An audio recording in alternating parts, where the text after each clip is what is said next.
Hi, Nirupama. We are live, and thank you so much for accepting my invitation and come for this conversation. I've been chasing you for a long time, but I love to have this conversation with you today. So, welcome to my show. Thank you, Ranjini. I always want to say, things happen at a destined time. We were playing hide and seek for such a long time. Sometimes I was not able to reach, and most of the times it was like I was not able to respond back.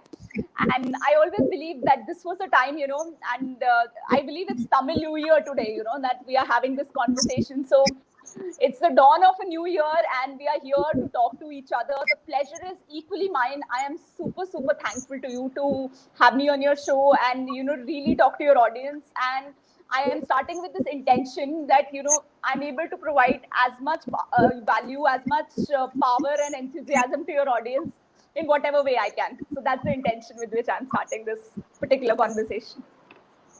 Thank you so much. And I have really not met anybody the match with your energy, especially when you are live or no speaking. So definitely, this to the dawn of this new year, this energy and this fun is super exciting. So I love Thank you. this timing as well. So good to see you. So quickly tell me, Nirupama, who you are, where you are, and tell us about your childhood, your education, your personal life, professional life. Let the people know who you are. Tell me about that. Sure. The person that you see today, I was never the person like this. If I got to talk about my childhood, you could find me a nerd, always taking care of my grades and thinking that, whatever you're learning from the academic thing, that's the only thing that works. And I believe that I wasted a lot of my time in my childhood wherein I was just glued to my books and did not, spend a lot of time in really doing those things that I loved, because I considered that the more you study, the more you earn. That used to be the conception back then. I never thought, that earning a living has nothing to do with whatever you study. You could be good at anything. So that was most of my schooling, and I really miss doing musti with my friends, in my school days. College was a good time. College helped me understand people. Like they say, college years are basically to socialize and to understand people on the other side. So it helped me, become a part of different societies in my college, and I got into different leadership roles out there, which essentially helped me in understanding, that how it is to deal with people, how it is to co-create, with people. And then eventually started a different journey altogether, wherein, I had to really choose my career. So being the third generation government servant, the ideal career for me was, get into the government. And that's how I started my civil services preparation, and after the civil services preparation, you actually go into a cocoon. You become antisocial. Like we are talking about social distancing right now. I actually did social distancing for 2-3 years back then, not talking to anyone, and being in my cocoon. Just, I've got some of my books out here. I was like just reading so many books, at one point of time, going on and on and on. And then, I did join one of the government organizations. It was a security wing of Government of India.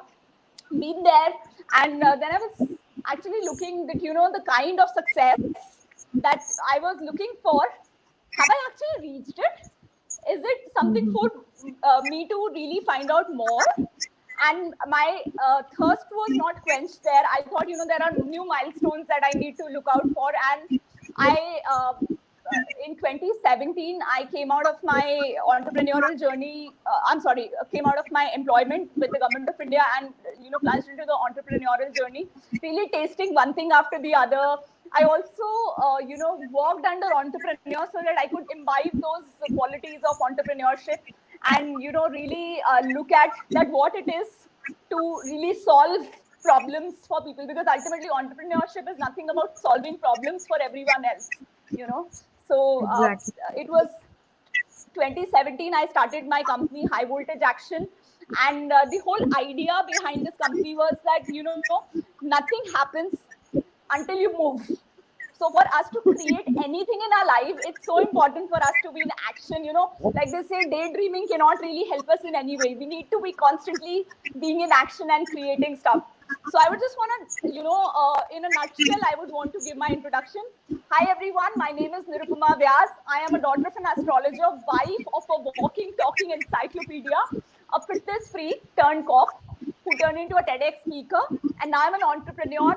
My mission is to empower and energize people to fulfill their purpose with fun, ease, and determination. That's a little bit about me, Ranjini. Thank you so much. So much of energy, so much of purpose, so much of enthusiasm you have for the work that you're doing. And I remember when you interviewed me in your show, and it was a live Facebook Live, no? And I owe my career as a coach to you, because my story, when you actually broadcasted, I started getting calls, and they people started to ask me, "Can you coach me?" And that's when I really, looked at myself. Okay, there's something in me that I can help people, and I really took this as a professional career now in 2020. So there's a lot in common. You and me, we have run behind grades, and behind, the notion that the better, the bigger the degree, the bigger the income, the bigger the quality of life. And when we eventually have our own journey of discovering who we are and what are we up to here in this life. So that's so Absolutely. amazing. And tell me about your leadership abilities. There's something that you had, the maybe the thirst, or maybe the vision, the attitude that has brought you, to the success that you have today, or maybe the journey that you have been through today. The leader inside you. So, what is that you think, has been the source of this for yourself? Thank you for asking, Rajni. And this is a question that is very close to my heart because during my childhood, I was never a leader, rather, I was a follower. Whatever people around me used to tell me, I used to keep following that without really thinking, whether I require this or not. It was very much later in my life I realized, that was during my college years when I started leading. I was, the vice president of some of the societies and all in my college. That's when I realized that, what it is to lead, and leadership is not just position. I was watching one of the TED Talks today, and they said that respect cannot be demanded; it needs to be earned. You know, and back then we always considered leadership by virtue of position, and that was one reason, Ranjini, why I believed that I wanted to get into the government, thinking that the moment I get into government, that position is going to give me leadership, but that never happens. You only get leadership once people want to give you that leadership. You earn that kind of leadership. Till the time you don't earn that right, you will not have it. So leadership has happened in different ways for me. Like if I got to talk about my leadership journey, so it should have been during my government tenure, but it never happened that way because again, there is a complete position classification that we have in the Indian bureaucracy, and you just need to be the yes boss kind of a person, all the time. So I never understood that what is leadership out there. But we were a part of one of the programs, which you probably attended in Chennai and I attended in Delhi. And there was one particular episode, I did a particular event run for her. You know, that was the time, for me, I used to think that it is I who could create everything. If I wanted, there was a lot of I, in my conversation before that event, that I can do this, I can do that, I can accomplish this, I can do that. If I work hard, I'll be able to create this. But this one particular event, we were going through this uh, SELP program, the common program that we have both gone through.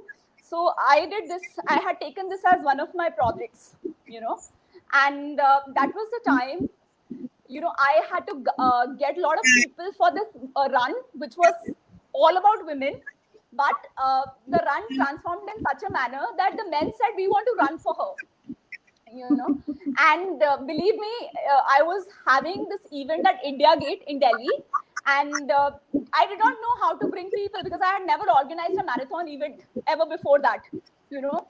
And the way leadership happened for me was creating more leaders around me. There was somebody who was taking care of the food, there was somebody who was taking care of getting people to the event, there was somebody who was taking care of how do we give an entire experience to people, there was somebody who was making the medals for the participants. So what I understood about leadership was creating more leaders. And like, if you heard my mission statement, it is all about energizing and empowering others, you know. And recently I've had a team of around 10 people, I had been leading. And the one aspect, that was very close to my heart was that it's all about bringing the best out of those people, because every person has a very different leadership style. My style is not, it's not necessary that the person who is on the other side would be able to follow my leadership style. The fact is, you need to bring out whatever that person is best at. Like there is one particular thought leader, Mary Follett. She says it's all about situational leadership. And according to situational leadership, you got to become the leader as that situation demands. Sometimes you need to give tough love to your team, tell them that this is how it needs to be done. Sometimes you need to embrace them and tell them that, hey, we are together as a team, we are going to do that, we're going to create with each other. And one more aspect, one very beautiful aspect that I've heard recently, that leadership is not about you thinking that I'm self-sufficient. It is all also about being vulnerable to your team and telling that this is my limit, this is the situation that we have in front of us at this point of time, and I am ready to take 100% responsibility. And a lot of times as leaders, we think that we know everything or we can solve every problem in the world. That never happens. It's like you are equally a human being as everybody else, and if you can just tell your vulnerability to your team, that this is where I am and this is the challenge or the opportunity that we have, because every problem is an opportunity. It's a project for us to solve. This is an opportunity we have, and now what is it that we do in such a situation so that we can create something new out of that. That's where you will find many new leaders emerging, and you can actually get a good solution that you had never ever thought would get created. So that's been my journey of leadership, that I've had in the last few years. That's amazing. You said something very powerful, Nirupama. This leadership, often people think it's an authority. When it's a position, it's an expertise. But it's more about how you influence people, how really people, fall in love with you. And you are as human as them, as one of them. And it's just that, it's just that there's so much of bonding, and you are just taking that lead and driving everybody. And yes, you become your listening, your speaking becomes the source, and the results that gets created as a team. So it's a journey where you keep discovering yourself, what is going on inside you and what's there outside you. And because that's all gets influenced by people, get influenced, your team gets influenced, your families, everything around you has that impact. So leadership is about this continuous education of who you are, and you have others realize who they are, no matter what situation is. So absolutely. I want very to add something, Ranjini, here, that there is something known as leadership by love.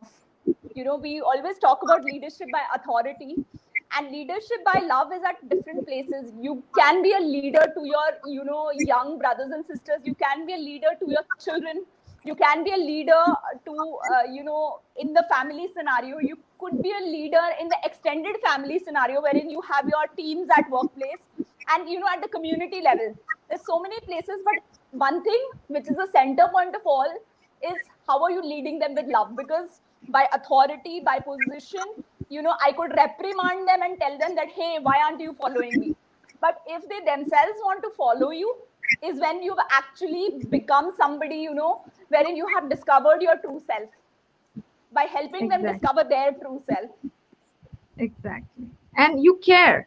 You so much care about other people discovering this, and so you are so careful about you being your authentic self. So that's the game, and that's one leadership ability that I keep, I keep advocating, and that's what a compassionate leadership is. What is my coaching program all about? So if you are a leader, you're that everywhere, at home, at workplace, community. No, you can really expand yourself to any level, the global level. So that's Absolutely. so How you do beautiful. anything is how you do everything. You know, if you are at one place in one way, you will be the same manner at other places also. Exactly, exactly. So tell me, Nirupa, what are you up to for 2021? What's your plan? What's the long game that you're playing? Your vision? You already shared that, but what's the game that you're playing? Tell me. Sure.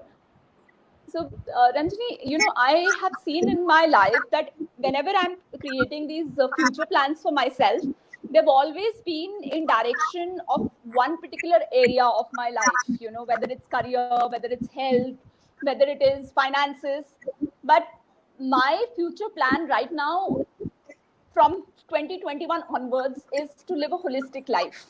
And when I talk about a holistic life, it is about expanding in different dimensions of my life, whether it is in my career, you know, of course, I want to grow financially, of course, I want to help more people, you know, uh, family and outside both.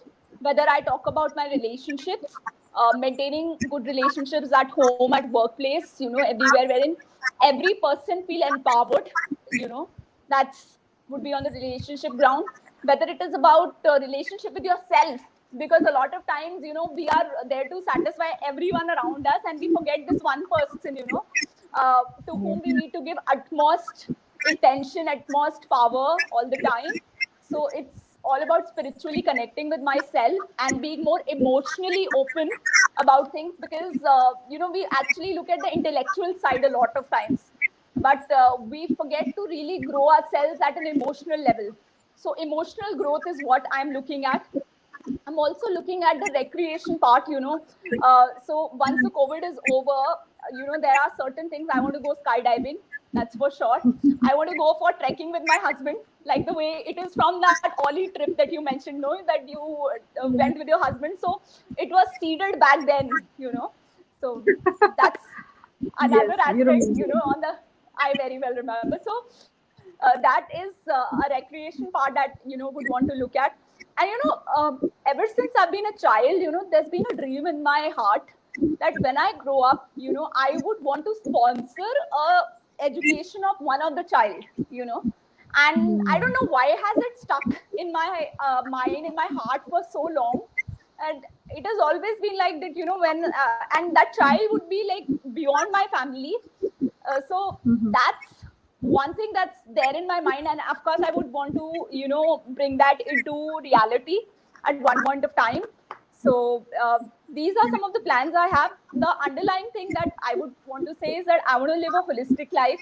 I want to ensure that, you know, I grow in all the dimensions, because if we have a unidimensional growth, what happens is you grow in that direction, but you actually leave behind all the other dimensions of your life. So that's pretty much, you know, what I want to create in That's 2021. beautiful.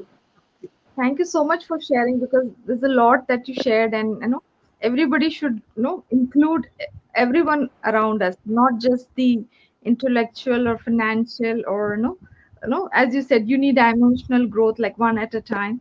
Bring everything together and let every side of you, every dimension of you grows, and you grow spiritually and connect yourself deeper, and know you feel more fulfilled and about what you're doing and what are you doing. And All this these is very dimensions are personal. interconnected. Yeah. Yes, yes. And it's all there. You become the source of it, and everything expands around you. That is Yes. so beautiful, wonderful. And Nirupa, how we can connect with you? What are the things that you offer right now? The programs and services as your company, high voltage action, right? Action. And yeah, and tell me about that and how we can connect with you. So, well, if I talk about high voltage action, that is still working with the, you know, whole intention of empowering and energizing people so that they can fulfill their purpose with fun, ease, and determination. And I've been working with a lot of working professionals, who want to take their entrepreneurial journey ahead, because at working professionals, we feel that, we are not happy with what we are doing. So if there's anybody who is at that dilemma, who's feeling that, I'm not really happy with my job and I would want to create something better, either I would make that person fall in love with that, his or her job, or I would want to tell that person that if you want to create, then there are ways of creating by which the transition can be smoother. So Mm. that's those are the two areas, I want to empower and energize people with. And as far as how people can connect to me, the best way to reach out to me is on my Instagram handle. And my Instagram handle is @Nirupama Vyas. The name is on the screen. So it's @Nirupama Vyas. You can just ping me there. That's the best way to connect with me. That's so That's it. beautiful. And I will invite people who are looking for this. That you had that journey of moving from a government job to entrepreneurship. Like people who are looking at that switch, and she's the right person to guide you. So no, you can reach out to her. She's available on Instagram, and that's her. And you can really get her energy and fun in your work. You fall in love with the work that you're doing. So thank you for sharing, Nirupama. And tell me, for closing this conversation, tell me what is the message that you have for the people who are listening to you right now? Sure. I have got these lines which one of my English teachers in 7th standard had written in my slam books, and I still live by those lines, which are basically: be true to yourself, and life will never fail you. Own your greatness and soar high, because the world needs that special you. That's the thing that I want to tell to your audience. That's so beautiful. I remember you saying this in my interview, and it really stuck. No, I was so stuck. I was like, I am that great person that just came hitting back to me. Now we so underestimate ourselves. Now I can really see myself, my growth since then. How you really need to own up your greatness so that people they need to know that you're special. And yes, that's an amazing message. Thank you, Nirupama, for sharing all that you shared here. And it's been an amazing conversation to do and to talk to you after a long time. And I love to have another conversation maybe later. Sure. But lovely. Thank you so much, dear. The pleasure is all mine, Ranjini. Thank you for calling me here. Take care. Bye bye. Bye.